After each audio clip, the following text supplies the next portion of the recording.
Hey guys, I've been doing a lot of comparison videos recently and I thought it would be a good idea to try something different for a video. Don't worry, this isn't the end of comparison videos. I've actually got one coming out on Friday, hopefully, and I just wanted to try something different and see how it goes. So I had a look around the internet for ideas and rediscovered a channel I used to watch. It's called Flat Earth Talk and does videos about, you guessed it, the Flat Earth Hypothesis. So I had a look around their channel and found this video. Flat Earth Facts, Top 5 Reasons I No Longer Believe in the Globe. After wasting a quarter of an hour of my life on the video, I saw it had so many holes and problems in it that I just had to make a video on it. And remember, this guy has 250,000 subscribers views. So statistically speaking, it's on his channel. And just this video has probably convinced a large number alone has 400,000 people that the Earth is flat. So let's debunk it. Hi, my name's Andrew, and I love God. So for the first part of the video, he goes on about how much he loves God and how people think he's crazy he believes in the flat earth model. I'm going to skip this part and go to the arguments that he makes. Here's the top 5 reasons that I no longer believe in the globe ball Earth in 2016. Number 1. Space is fake. Space may be the final frontier, but it's made in a Hollywood basement. Red Hot Chili Peppers. Did you know that there is no real true photo of the Earth? Even NASA themselves openly admit from space. We're taught to admit that all these images are done in Photoshop. These images are, but Photoshop. They are composite computer-generated images. And if you look close, you can see all the discrepancies in each of them. How some of the continents do not match up. So when the quote says that the Earth's photoshopped, what it actually means is that different pictures of parts of the Earth are taken and put on top of each other to make a full picture. If you didn't know, the Earth is very, very big, and to get a shot with the whole thing in, you have to be pretty far away from it, which isn't easy. However, it has been done, and there are actually images out there of the entire Earth. I don't actually think that all of the images he showed are composites anyway. This image was taken by the crew of the Apollo 17 spacecraft, and it's not a composite. They got the whole planet 2 different images. I wouldn't say that's in one photo. And for the part where he shows a fair comparison to make, because in the 2 images, North America being in a different size inches, you're looking at completely different parts of the Earth. Look at the 2007 image. You can see all of South America in it, and in the 2012 version, it's looking from a completely different angle. You can barely even see parts of South America. The 2007 version is clearly showing less of the North American continent than the second image. And with 1 second's thought, I'm sure he could have figured that out for himself. Okay, so after this bit, he talks about what looks like NASA writing in the clouds with their images. I'm going to skip out this part because, judging by how sensitive YouTube is these days, I don't want to get demonetized. Every aspect of space footage is fake. We've seen water bubbles in footage, and in this clip, he claimed that water bubbles can be seen. I don't see how a water bubble in space would prove footage in space, aside from the fact that space is fake. And the fact that there was no evidence for this in the video. If you're talking about those balls of water that form in footage from the ISS and referring to those as bubbles, the lack of gravity is actually what allows them to become spheres. I'll leave a link in the description to an article that explains this process a lot better than I could. Other discrepancies such as flimsy hatch lids, which clearly show this is not real whatsoever. I'm not sure about you, but I don't think a flimsy door on a spacecraft proves that space is faked. Footage from the ISS is easily faked using a green screen and what is known as a zero-G plane, as I'm sure of other methods as well.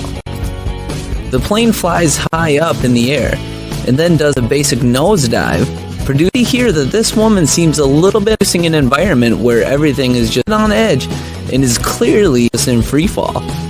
We can see feeling unsafe, as I imagine most would in a plane that's in a free fall. I don't know if you realise this, but the woman and her surroundings are actually in a freefall. When you're in a space station, or any other satellite for that matter, you're constantly falling towards Earth. The gravity at the altitude of the ISS is almost the same as the gravity on the surface. So why don't astronauts just plunge to the ground? What happens is when rockets get to space, they always thrust sideways. This means that while it is in fact falling towards the centre of the Earth, the surface of the Earth curves away beneath it, so it misses all the time. And it's just a money-making scheme. NASA alone pulled in a whop. Wait. Can you see a harness and ropes in this clip? No, I know I'm going to get some comments pointed.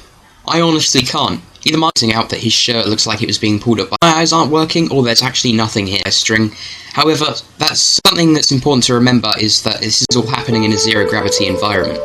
That part of his shirt has no reason to fall down. I see a lot of these harness videos about space, but even if they were real, why would a harness be needed to fake space? Paying $18.5 billion in 2016. Reason to lie? Yeah, very much. This one always makes me laugh because a quick Google search can show you how NASA uses the money they're given. Also, don't you think it's funny how nobody has ever indicated that NASA officials are taking loads of money for themselves? According to NASA, they have a total of 18,000 employees, and there are countless other companies associated with NASA who have slipped and said the companies associated with them. It's all fake? I do. Don't you also think it's funny how none of the people... Also, even if NASA or another space organisation was caught faking footage, wouldn't that only prove that space travel is fake and not space itself? Number 2. There is no curve. Last time I checked, a ball shape has to have a curve somewhere. But in fact, once you truly look, you will find none. Anywhere. There's none. The proof of this is in objects that can be seen from certain distances over water.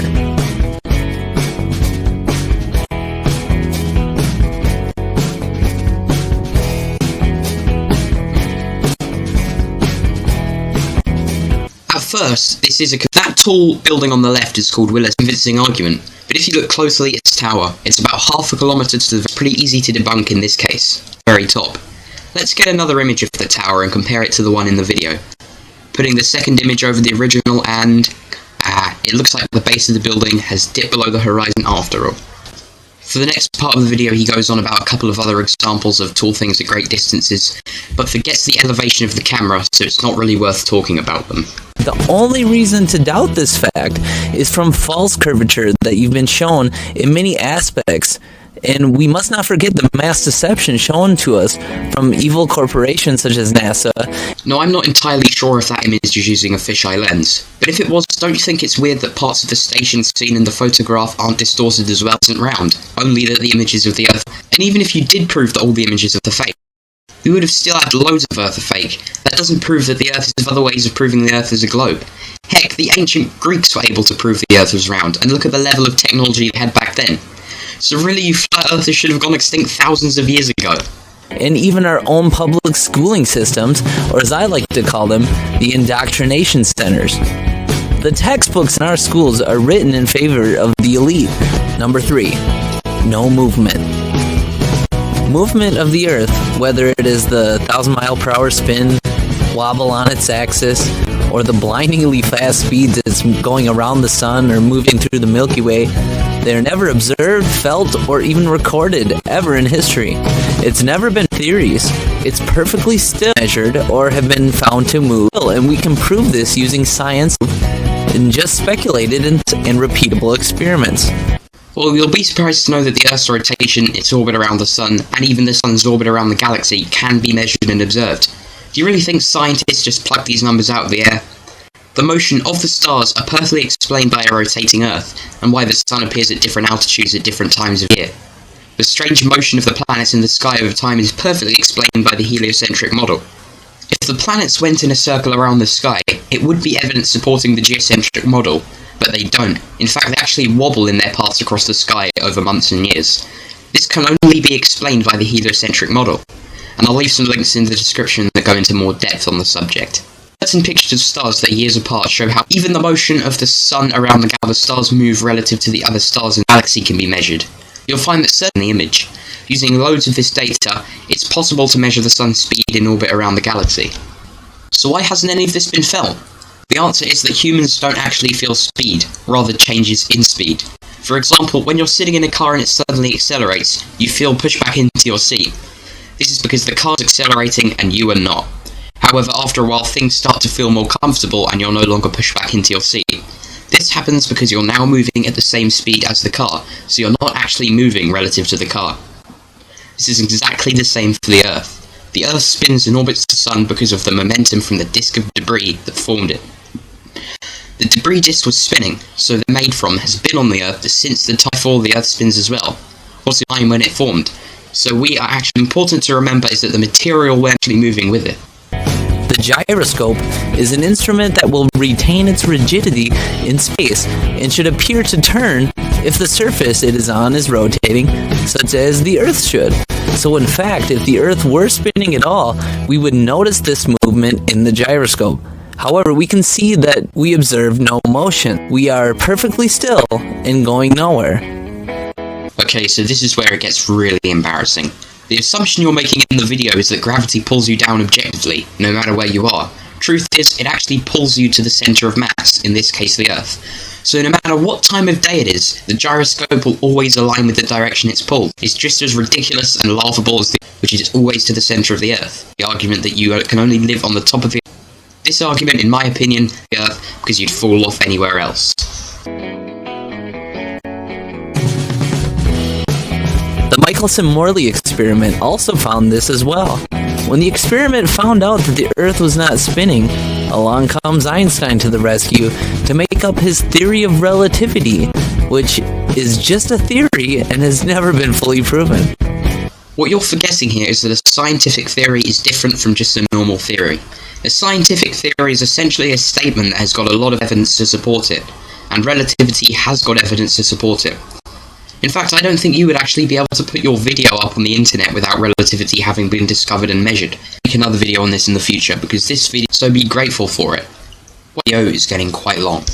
So once again, I'll leave some links below, and now that we've established relativity is 100% real, the Michelson-Morley experiment can be explained with the Earth spinning.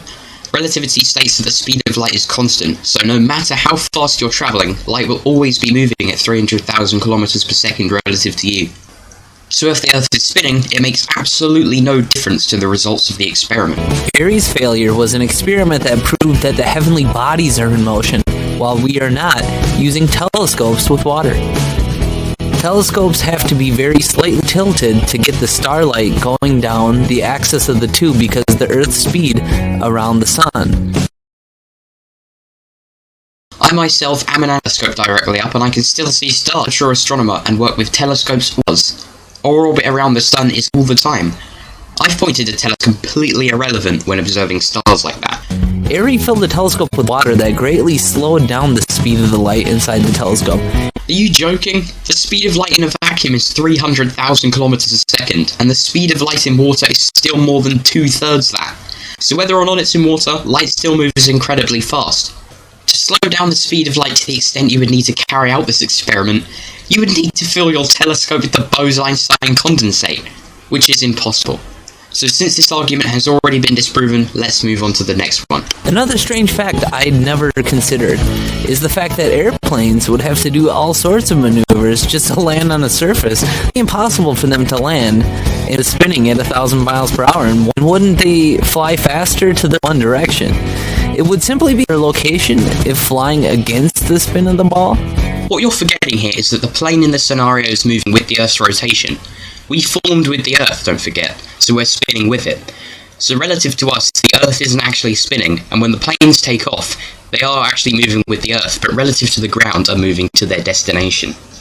Number 4. Water. The nature of water is always flat when left unmanipulated. It always finds its level. It never curves or bends. The only time it does so is with what's called surface tension, and surely surface tension doesn't have waves like our ocean, not water curval. No ones do. It's called water no matter what container it is in, water level for a reason, and water will always remain flat. What you're forgetting is that there's a huge difference between the containers shown in the video and the Earth. Do those containers have gravity strong enough to have any influence on the water at all? No, but the Earth does. When somebody says water is always flat, in the case of the Earth, what they actually mean is that the level of water is always perpendicular to the direction to the centre of the Earth.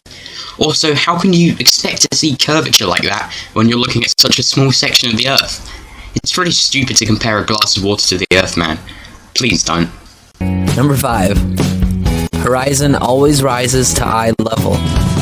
No matter what height an observer on the Earth will rise, which is impossible on S2, the horizon will any size ball whatsoever. Keep on rising to eye level. Any height you rise on a ball, the horizon would stay fixed in place, but this is not what we observe. the horizon keeps on rising at any height, clearly indicating a flat plane we are on instead of a ball. So do you mean that the higher you go, the higher the horizon rises? So is the horizon moving up with you? I'm pretty sure the horizon would stay in place regardless of whether the Earth is round or flat. With the enormous amount of others coming awake to the globe deception, they are launching many more high-altitude balloons to see what we can find out on our own. We are finding that the sun is much closer, indicated with an indicator that is not 93 hotspot underneath where it is, a million miles away, as we're told, which is a clear. Before debunking this argument, I just want to quickly point out that you can clearly see the curvature of the Earth in this video. Are you going to tell me this is a computer render also? So, I don't really get the point you're trying to make here, but I've simulated this in 3D software with accurate scales, and it worked, so I don't know what you're talking about. That hotspot was still created when I had a giant sphere of a sun really far away from the scene. I think what you're actually forgetting is that there is a difference between something that's small and something that's far away. In fact, the number 93 really has a lot of Masonic ties and is simply a number found in Jewish gematria, which they love to use when fooling the man. I know it sounds absurd. No proof of the ball, but when you have been searching for the answer to the flat Earth versus globe debate for a while, you will see a lack of true evidence for the ball and that the Earth is truly flat. Each ancient civilization knew the nature of the Earth and how it is. The greed and evil nature of man came along and tried to turn the true nature of Earth into something it isn't, to fool the masses and to lead them away from our God. It's this simple. When you trace back the origin of the globe, there was truly no proof or evidence, just mathematics that could work out in favor of the model with the Earth orbiting the Sun. How would someone benefit from convincing everyone? If I was to pick 2 shirts from a shop that each cost or unearth a ball, and how £10, I could assume that the total cost is maths not valid as evidence. If cost would be £20, because math. And I'm sure you wouldn't tell me I was wrong because of lack of evidence. The math in this scenario is the evidence. So why tell me I'm wrong because of lack of evidence for the globe? It's provable by math, yet you're saying that it isn't valid. If it was valid in the shirt scenario, why can't it be valid here? What's the boundary where math cannot be used as evidence and where it can? He then goes on to repeat that relativity is just a theory, so we're going to jump to the next argument. Gravity doesn't actually make sense when you think about it, and a good example that it doesn't is in the following passage from Henry's book. Newton's theory of gravity is founded upon the premise that all objects are space. It explains that this law of science has attracted to all other objects, but never been proven based upon their mass. Eric Dubé cannot be observed. This magnetic-like attraction of massive objects, gravity is purported to have, can be found nowhere in the natural world. There is no example in nature of a massive sphere or any other shaped object by which its virtue of its mass alone causes smaller things to stick to it or orbit around it.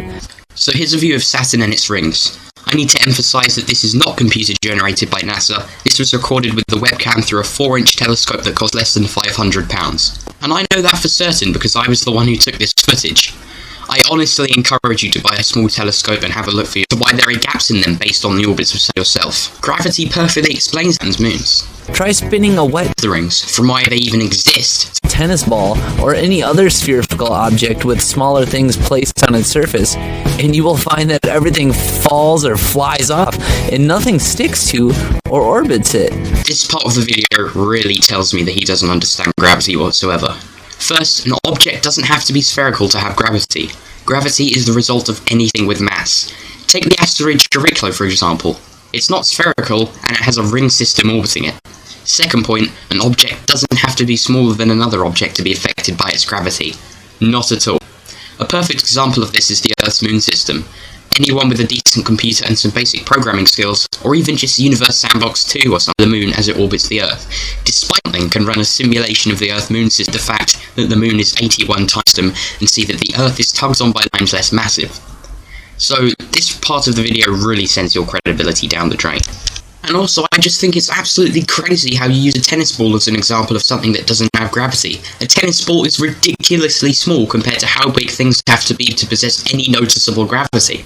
To claim the existence of a physical law without a single practical evidential example is hearsay and not science. Hearsay and not science.